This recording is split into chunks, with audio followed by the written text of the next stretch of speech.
After reviewing the film, let's break down what exactly happened on the play that Joe Burrow sustained turf toe, how the offense will change with Jake Browning, and what still needs to be fixed for the Bengals defense.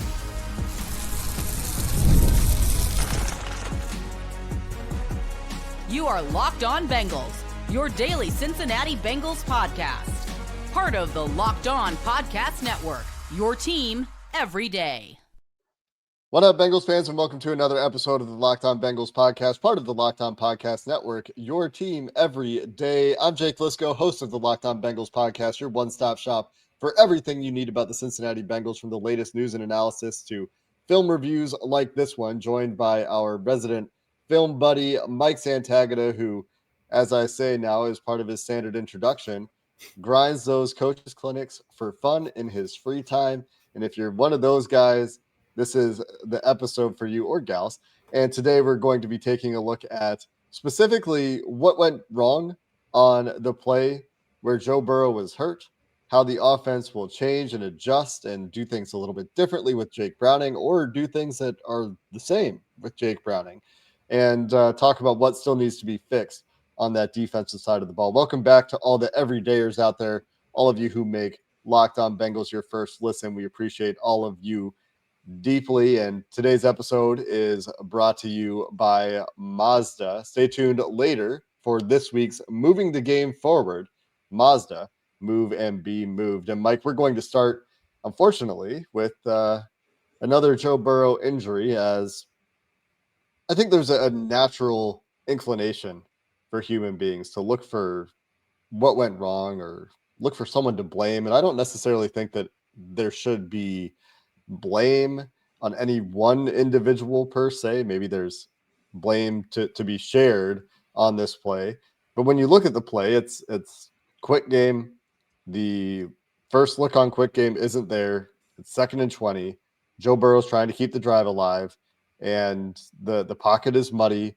Chaos ensues, and unfortunate things happen on a hit that happens thousands of times probably in an NFL season.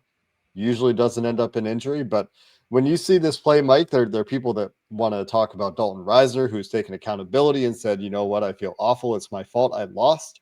There's Jamar Chase getting jammed. There's Joe Burrow needs to get the ball out because it's quick game. He takes a one step, looks, pumps, pulls the ball down. What's in your mind is happening on this play that could have played out differently? Starts, just to break the play down, the Jags got into what looked like a cover 2 zone, 2 deep safeties and 5 underneath zone defenders, and they wanted to play their corners tight because they have safety help over the top, so they want to jam those wide receivers. And the Bengals on offense had a pick a side read where one side was their one high beater, that was to the right, and the left side was their concept lion, which is 2 slant routes.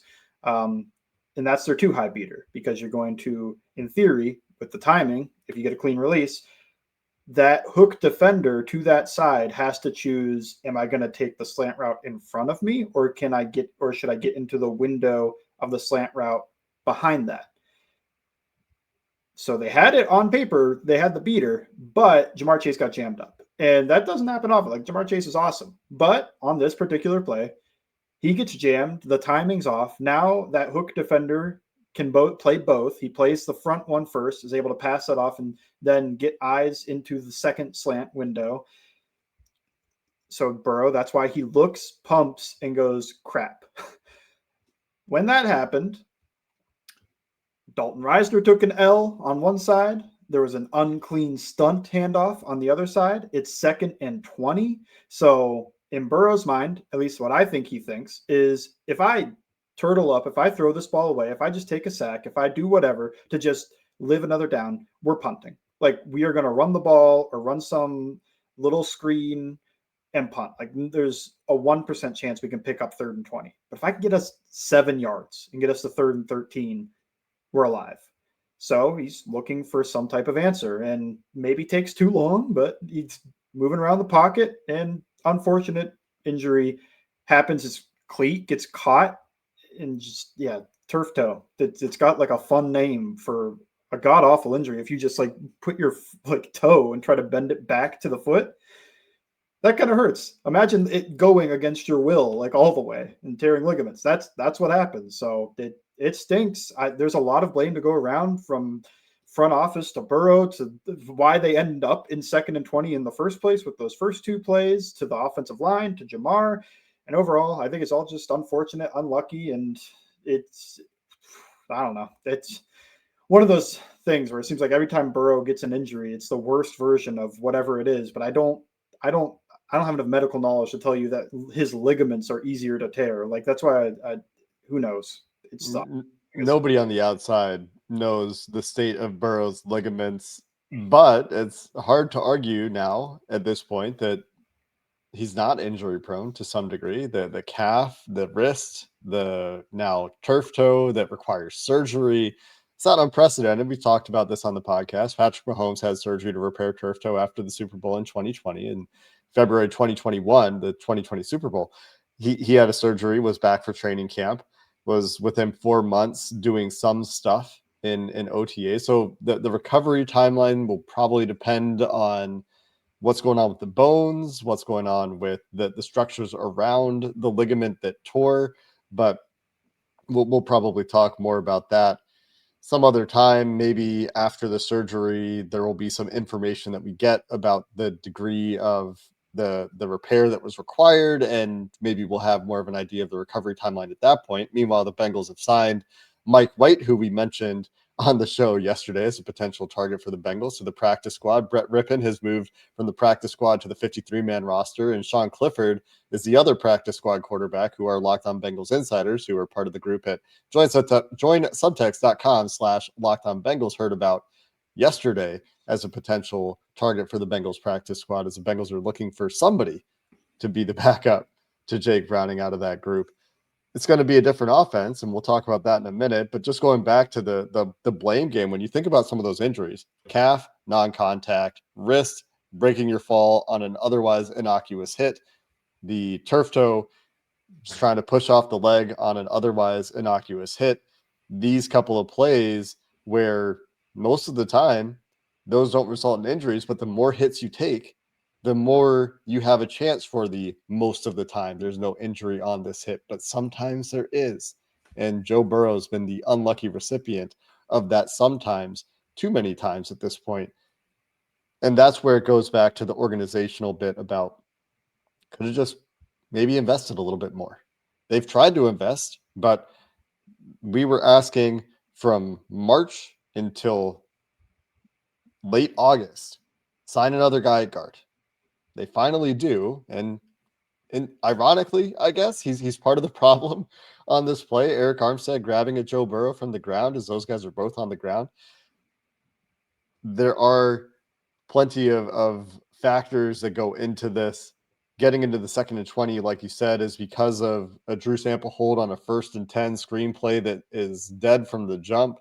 The 1st and 20 play that follows, there are protection issues there where Joe Burrow gets high load. And if you go look at that one on film, you might cringe much harder, not knowing the outcome of either play because of the severity of the hit he takes on that one and the issues with protection on that one. Meanwhile, you look at the rest of the game, Mike, when Burrow was in, and yeah, there were some issues with stunts. There were some issues with the running backs, but like, they were starting to figure it out. And they started to figure it out a little bit more with Jake Browning. And so maybe that's where we go next. Let's talk about how the offense was different and adjusted for Jake Browning, what was different in protection, and what was different when Browning was in the game. We'll discuss all of that next. This episode is brought to you by Mazda's Moving the Game Forward. For those who believe it's not just about playing the game, it's about redefining it. There are moments that do more than put points on the board. They move crowds, they move culture, and they keep moving the game forward. This week's a moment that moved the game forward, well, got to shout out Mitch Tinsley. Mitch Tinsley capitalizing on his first NFL target, his first NFL catch, with a one-handed, toe-tapping, knee-tapping touchdown reception from Jake Browning that led to Jake Browning celebrating Mitch effing Tinsley on the sideline. Mitch Tinsley is moving the game forward for himself, earning himself more opportunity And when you follow what moves you, the unexpected is only the beginning. It's just like there's more to every highlight, there's more to a Mazda vehicle. Mazda, move and be moved. This episode of Locked On Bengals is also brought to you by Game Time. The NFL season is back, and there's still nothing better than being in the stadium, cheering on your team. Getting tickets can be a hassle, though, and that's why Game Time is there for you, to avoid the queues, to avoid the login screens, the prices jumping at checkout, to avoid that frustration. You've got the Game Time guarantee. It's fast, it's easy, and you always get 100% authentic tickets delivered on time at the best price. All fees included, the price you see, the price you pay. Love the panoramic views from your seat feature so you know exactly what you're getting. And that price match guarantee gives you the peace of mind you need when you're shopping for tickets. Download the Game Time app today, create an account, and use code LOCKEDONNFL. You'll get $20 off your first purchase. Terms apply. Again, that's promo code LOCKEDON NFL for $20 off. Swipe, tap, ticket. Download Game Time today. Mike, let's talk about how this offense changed with Jake Browning, or maybe how it didn't. From your viewing of the film, what were the big differences when Browning entered the game and they started making adjustments throughout the rest of the game, the second half, while Browning was playing? Start with, I think what becomes apparent are the easy button gimme stuff that Browning can get. Tap pass, which counts as a pass attempt to Jamar Chase, a smoke screen to Jamar Chase, a bubble screen to Jamar Chase. Just, I don't remember Burrow throwing any of those weeks 1 and 2. So I don't know if I can't remember last time he's done one of those tap passes, if he's done one. It's been a while, if he has, to Jamar. I know he's handed it off a couple times like jet sweeps, but I think those are really effective because way back, we used to talk when Jamar Chase was a draft prospect, that guy's built like a running back. That guy's got some good yak. And we always talk about how good his yards after catch ability is. But you look at him, he's got big calves. Those are running back calves. Those are I'm running through contact calves. And he did it. He showed why he's such a good yard after catch guy. And it just makes you wonder, like, why don't you just implement some of those with Burrow when the run game doesn't work? And it hasn't worked weeks 1 and 2. Whether they go under center, pistol, shotgun, they could, I guess, the goal line stuff, they have a touchdown on that, maybe. But run game hasn't worked. So maybe find a way to create a pseudo run game with just these little throws to Jamar Chase that are about as brain dead for Burrow as handing the ball off. But for Browning, they were there and he made good on them. And they used to run them too much, so I get why they scaled it back. But I feel like they scaled it all the way back to 0 instead of like, yeah, we should sprinkle these in as a supplemental run game, instead of just, they can't replace the run game with it, because once you key in on it, it becomes a lot more difficult. One of the big differences I think that we will see, and you can tell me your opinion here, when Jake Browning is a quarterback for this team for the foreseeable future, is the Bengals have this tendency with Joe to, when they need something, just drop Joe back, because your play action game doesn't get respected. They're not really screening too much with Joe Burrow, one of the lower screen rates in the NFL. You compare it to some of the other pass-heavy offenses last year, for example, the Chiefs, one of the more pass-heavy offenses in the NFL, along with the Bengals. Patrick Mahomes is on twice as many screens, about twice as much play action as the Bengals, and they have dudes on their offensive line, especially on the interior, that the Bengals do not.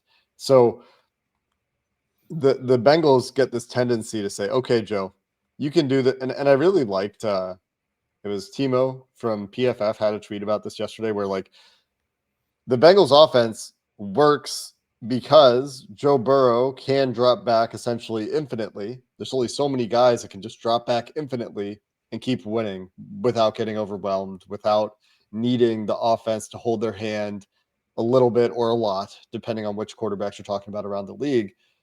But the Bengals can't run the ball despite trying to. And they've tried a lot of different things over the years, and their personnel still doesn't really allow them to run the ball. And the way they deprioritize, I think, the run game institutionally doesn't help. But with Browning, you can't just say, Jake, you're just going to drop back. We're just going to put you in a drop back offense. Remember when they tried to call the game like it was Joe Burrow? and it was against Pittsburgh, I think. And then immediately they're like, oh yeah, we can't do this with Jake Browning. We need to do things differently. So there will be adjustments, right? Mm-hmm. Yeah, I remember that game. He was lining up an empty for like a quarter of the snaps. It's like, I don't know about this one. There's got to be some adjustments to make a run game work. And I do agree, like institutionally, the run game hasn't been emphasized at all. And you look at, you were 3 different offensive line coaches, and I think the best the run game ever looked was 2022 under Zach Taylor. And really, that was like, it was they get such light boxes, they should be able to recreate the 2022 run game in my head. Like, it's not explosive, it's not sexy. Nobody's gonna look at that and go, best run game in the league. Like, we want to be the Bengals. But they're picking up 5 yards. Like, they're so successful just at picking up 5 yards on first down. Their success rate, I believe, was top 3 in the run game that year. Like, you should be able to do that with the boxes that Joe Burrow gets, but they can't. And so that's where it becomes like 2 things. Like, yes, the Joe Burrow offense becomes more difficult to run block for because it's shotgun. But on the other hand, it's also easier because you're not blocking single high gapped out looks. You're blocking 2 high safeties out of the run fit looks, and they still can't run block it well enough to pick up 5-6 yards. The longest run of the year is 11 yards, and that's the only run I believe they have over 10 yards from a running back. It was last week, 1 run. It was with Joe Burrow in there for 11 yards.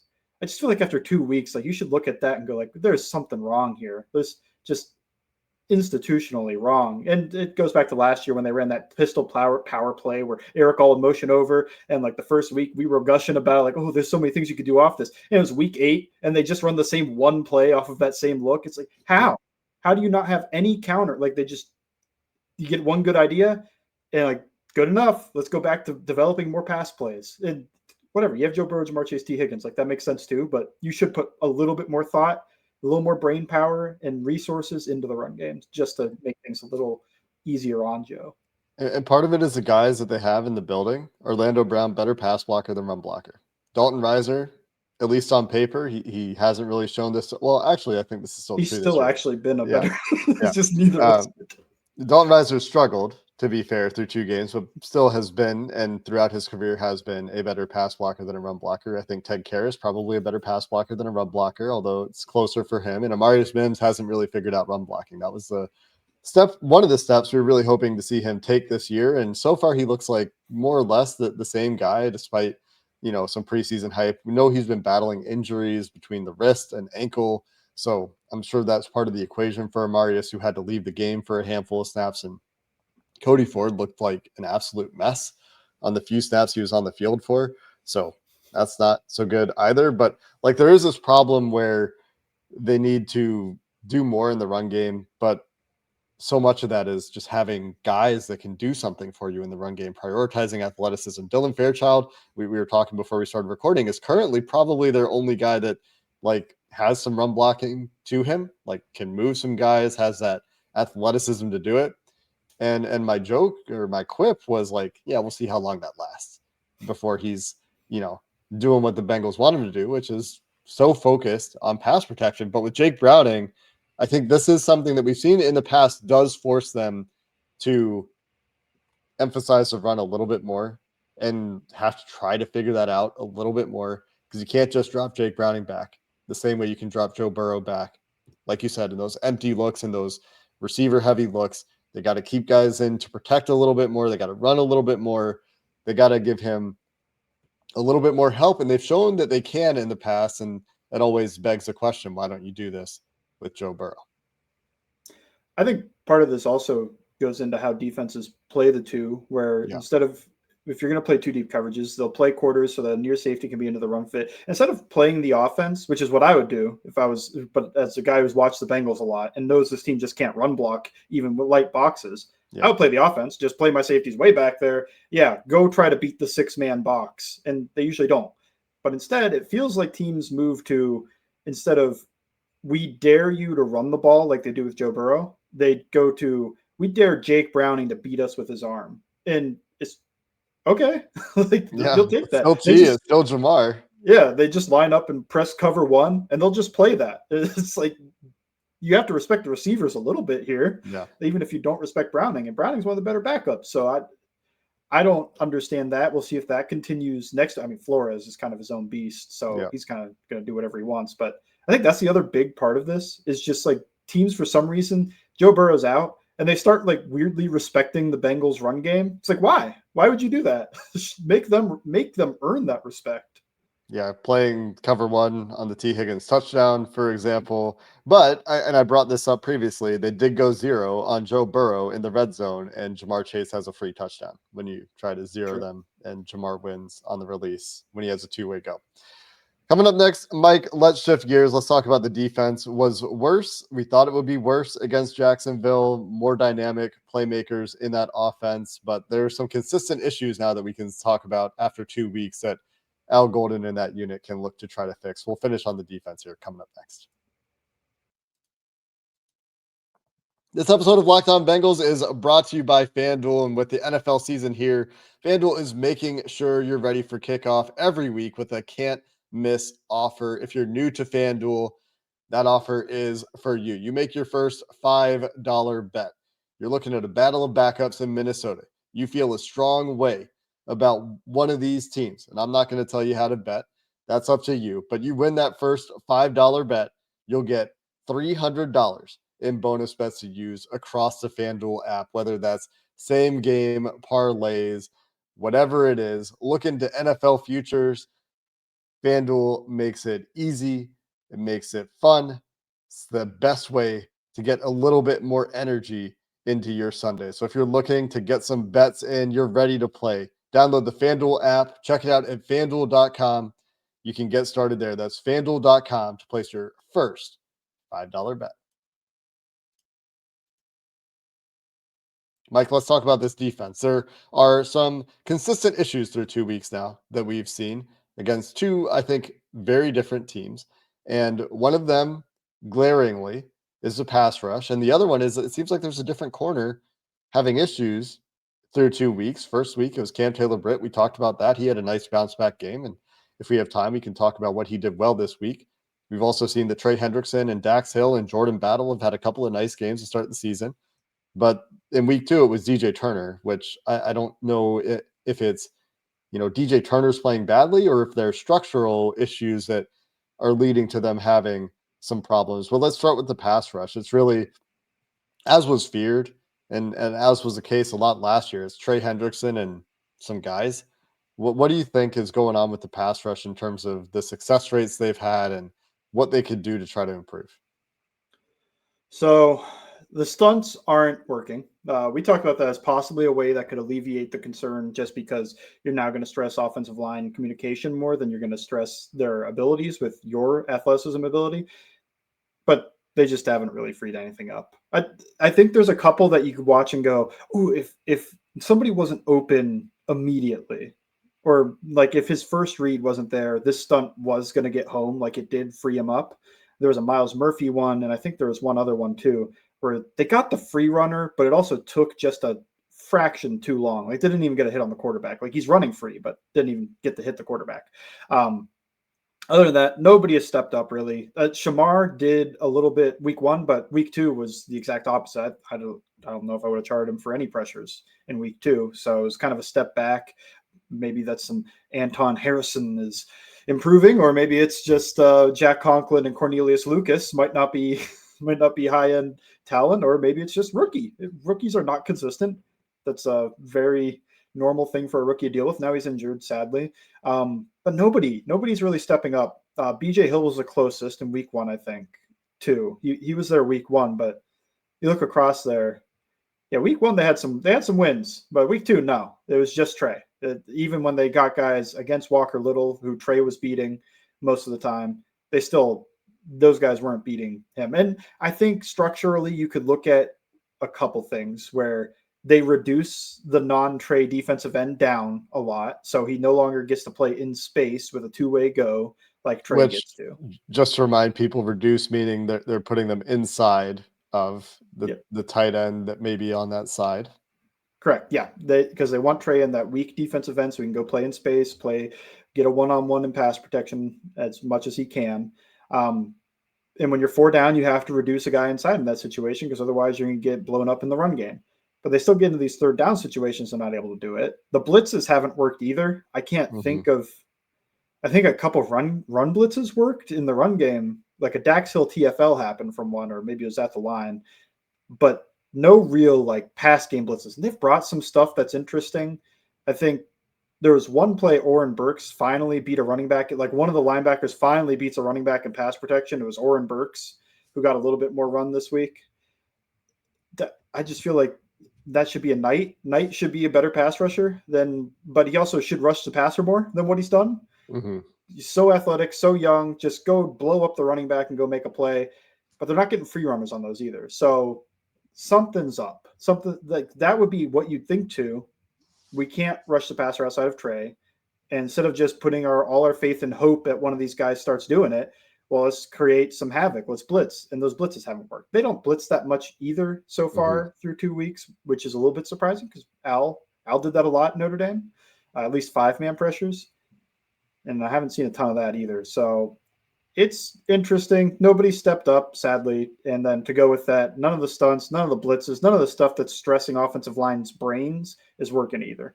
Yeah, and when you watch those things work against the Bengals offensive line and how quickly some of those stunts can be executed against the Bengals offensive line, it feels like it can't be only an athleticism difference because Shamar Stewart's been involved in these, Miles Murphy's been involved in these, and those guys are explosive athletes that can move quickly, and it should be working, but for whatever reason, the paths they're taking or the way it's designed or the way they're being executed, it is taking a long time for those stunts to get home, and that's something that goes back to the preseason that I've been complaining about.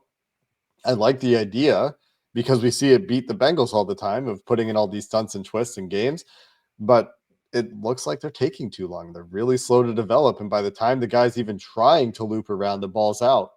So definitely something to look at. I thought Logan Wilson was effective as a blitzer in week 1.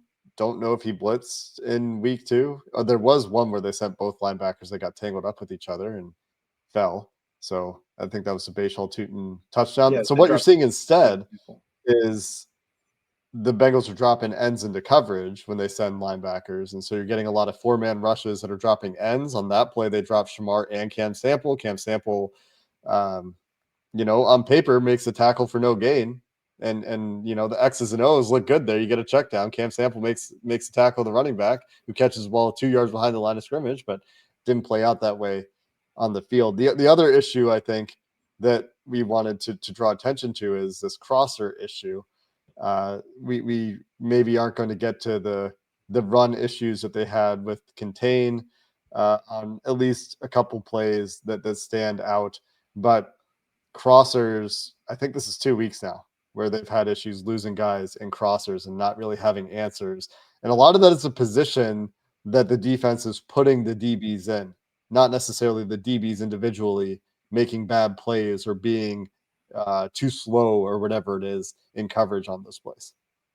Yeah, this was huge with when Sean McVay first hit the scene and everybody wanted to play cover 3 because the Seahawks just were Legion of Boom at the time and they were an awesome cover 3 team. And Al is playing a ton of single high coverage. And in any type of single high coverage, what you're going to do is funnel your receiver. If you're inside the divider, which a lot of these crossers come from inside of a divider location, the divider being somewhere around the numbers. It's going to depend where the ball is on the field, but just know basically slot or inside or anywhere that's a little bit tight, you might get a crosser because it's closer to cross the field. And when you play single high, you're going to play to the outside of that guy because you want to funnel him to your safety, to your help. And sometimes you also, in cover 1, you have a hook linebacker or a dropping safety that's playing that location as well. The most common way to beat that is you run that crosser, and now where's the help when you're outside the numbers on the opposite side of the field? You don't have it.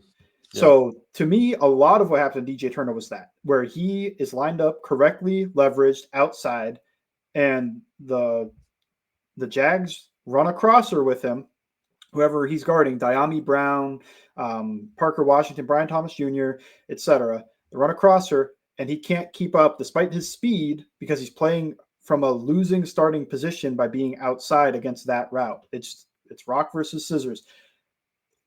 There's 2 ways, though, I think you can counter this, and it's kind of interesting. Al hasn't done One of them is get pressure, because those do take a second to develop, and that's just not happening. Well, okay. So we need a second answer here too. That's weak rotation with the safeties. Like, they do a lot of strong rotation where they're going to drop the safety towards the passing strength, which makes sense in terms of you want to get 4 guys over those 3, and we're going to drop the other safety back into the post for a single high look. If you change that and drop your weak safety, now you're coming from depth, can see that crosser coming and help on it. So I think that is one change that you want to look at making, especially against any type of reduced split that they're getting. And they made some changes against reduced splits week 1 with that really cool switch where Turner, he's yelling shallow, and Battle runs all the way across the field to go make the play. The easy version of this is to use the safety on the other side of the field. And when you get crossers, it's not even switching so much as it's just, okay, you can cut that crosser off, and it creates kind of a bracket. You might not mean to bracket whoever that is, Diami Brown. Like, you're not drawing up a bracket for Diami Brown, but because of the leverage that you play with in a single high coverage, you want that help there, because otherwise it's just theoretical help to me. Like, yeah, in theory, the post safety is in the middle of the field, but he's not 20 yards down the field and specifically on one of the numbers. Like, that's where these balls are going, somewhere around there. So when you drop it that way, when you weak rotate it so that you get a guy coming from depth towards the crosser with leverage, you can kind of stop those a little bit. There's other issues that come from that too, but I think you got to mix some of that in there. And I especially think week 2, I was kind of surprised there wasn't more weak rotation on these cover 1, cover 3 looks where you could get a guy taking that from depth. The easier answer is find a pass rush. That's of course, because people look at this happening against the Bengals defense. They're like, why aren't the Bengals running crossers on offense? And well, they can't hold up long enough to get to those crossers a lot of the time. Sometimes they're in there. I remember going back and looking, because there was some game, some period of time last year where it's like, why aren't the Bengals ever running crossers? And I went back and looked, they're running crossers. They're just not getting to them sometimes. Sometimes the ball's going other places, and sometimes you're not getting looks that are conducive to those throws like you're talking about. There are things defenses can do to take them away, but you're giving something else up. So the nature of defense in the NFL, if you're not winning with 4 up front and you're trying to take something away, you're probably giving something else up, because you're dedicating resources to one thing. And it's always that paper, rock, scissors game that's a little bit more complicated than that, but can be reduced down to a simple analogy like that one. And I think the Jags, being such a tight team in terms of their splits for the receivers, a lot of condensed formations, a lot of crossers in that offense, it was a good game plan for one. And 2, you do have to make those adjustments to it at some point. And we'll see what adjustments come from this defense. We'll see if these trends continue. I don't see a fix coming to this pass rush, unfortunately. I mean, Ezra Cleveland to me was an exploitable matchup in that game in pass protection. The Bengals did not take it to Ezra Cleveland on the interior. They don't really have a guy there. Of course, they're picking the first round of defensive end. Unfortunately, Shamar Stewart hurt in this game. Sounds like he's going to miss a couple of weeks, potentially with an ankle sprain. So instead of getting any help on the defensive interior, where they're better against the run up the middle, they're still having issues in the pass rush that will need to be sorted if the defense is going to look any better, because without it, it really does make your DBs look worse across the board. Was part of my reaction to week 1. Like, you're asking these guys to hold up in ways that, the pass rush really should be winning in the first half, especially. But then in the second half, there's that play that I keep coming back to where Trey Hendrickson wins as fast as you can win, and Joe Flacco still beats Cam Taylor-Britt on the out route to Jerry Jeudy. But we'll see how that continues to develop. We'll continue to have you covered with these film takeaways as the Bengals season does march on, and so do we here on Locked On Bengals. You can find Mike's writing at Bengals Talk SI. Find him on Twitter at Bengals_Sands. Maybe he'll be watching a coach's clinic somewhere on YouTube, so you might need to wait for a reply until he's done with that. And I'll stop making those jokes now. Until next time, thanks for listening to this episode of the Locked On Bengals podcast. Hoo day, and have a good one.